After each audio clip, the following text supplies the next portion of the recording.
आज नेवाशावरनं मुळा सहकारी साखर कारखान्याचे माजी संचालक दाना पुणे साहेब,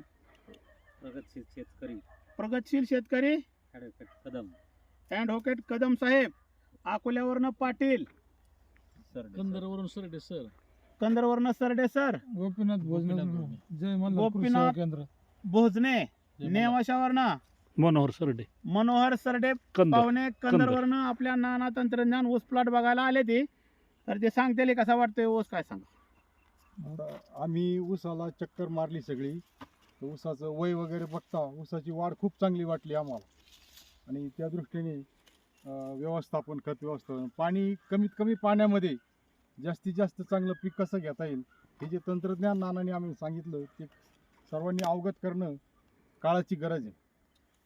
आज ह्याला फक्त 4 मिनिटं पाणी दिलंय, पण ह्या साधारण 53-54 दिवसाच्या ऊसाला आज ह्या का थोडं थोडं कोंबडगट टाकलंय.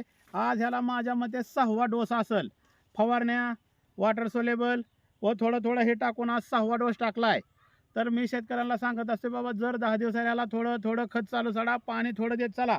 6 फूट जोडवळ सरी 18 फूट पट्टा ठेवलाय. शेतकऱ्याला 6 फूट जोडवळ सरी 1.25 फुटावर रोप आणि 12 फुटी पट्टा ठेवून लागण करून मी रोज देत असतो.